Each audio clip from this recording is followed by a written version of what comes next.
অদ্ভুত রহস্যে ঘেরা মাছ বৃষ্টি কি এর কারণ?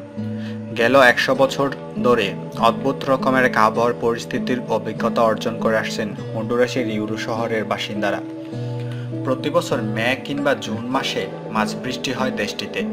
প্রচণ্ড বজ্রপাতের গর্জন আর বৃষ্টির পাশাপাশি জড়তে থাকে শত শত মাছ। হন্ডুরাসের ইউরু শহরের স্থানীয়দের ধারণা মতে ১৮৬০-এর দশকে এলাকাটিতে এসে দরিদ্রদের ক্ষুধা মেটানোর জন্য সৃষ্টিকর্তার কাছে প্রার্থনা করেন স্প্যানিশ মিশনারি জোস ম্যানুয়েল সুবিরিনা, আর সেই থেকে হচ্ছে এই মাছ বৃষ্টি।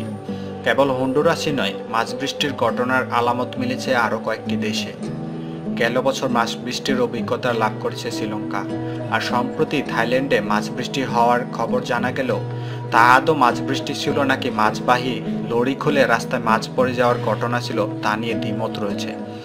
তবে যাই হোক, আসলে কি মাছ বৃষ্টি কিংবা প্রাণী বৃষ্টি হয়, কিংবা হলেও তা কেন, আর বৈজ্ঞানিক ব্যাখ্যাই বা কী?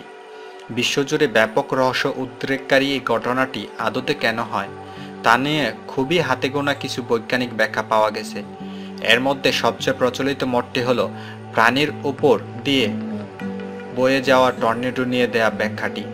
একদল বিজ্ঞানীর মতে পানির উপর দিয়ে টর্নেডো বয়ে যাওয়ার সময় মাছসহ পানির নিচে থাকা প্রাণীগুলোর উপর এক ধরনের সংকুচিত চাপ তৈরি হয়, আর টর্নেডো থেকে উৎপন্ন সেই চাপের কারণে পানি থেকে অন্য জায়গায় গিয়ে পড়ে মাছ, ব্যাঙ কিংবা অন্যান্য জলজ প্রাণী।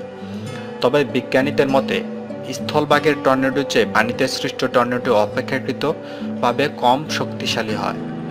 স্থলভাগে উৎপন্ন টর্নেডোর গতি ঘন্টায় ৩০০ মাইলের চেয়েও বেশি হয়, পানিতে এর গতি ১০০ মাইল। সেই অনুযায়ী হন্ডুরাসের ইউরু এলাকার মাছগুলো আশেপাশের জলধারা থেকে আসার কথা, কিন্তু স্থানীয়রা জানান মাছগুলো তাদের পরিচিত জলাধারের নয়। যদি বিজ্ঞানীদের টর্নেডোর তথ্যটি ঠিক হয়ে থাকে, তবে মাছগুলো আসছে আটলান্টিক মহাসাগর থেকে, যা ওই এলাকা থেকে ১২৫ মাইল দূরে। ন্যাশনাল জিওগ্রাফির সায়েন্টিস্ট এর একদল গবেষকদের মতে হন্ডুরাসের যে মাছ বৃষ্টি হয় তা সত্যিকার অর্থে আকাশ থেকে পড়ে না, ভারী বর্ষণের কারণে পানি থেকে মাছগুলো ডাঙ্গায় উঠে আসে বলে মত দিয়েছেন তারা। ১৯৭০ সালে হন্ডুরাসের ইউরু শহরে মাছ বৃষ্টির উপর গবেষণা চালিয়ে তারা সিদ্ধান্ত উপনীত হন। এই সময়ে তারা লক্ষ্য করেন উদ্ধার হওয়া মাছগুলো সব দৃষ্টিশক্তিহীন, আর তাই এই মাছগুলো আকাশ থেকে নয় বরং পানির চাপের কারণে উঠে আসে বলে দাবি করেন বিজ্ঞানীরা।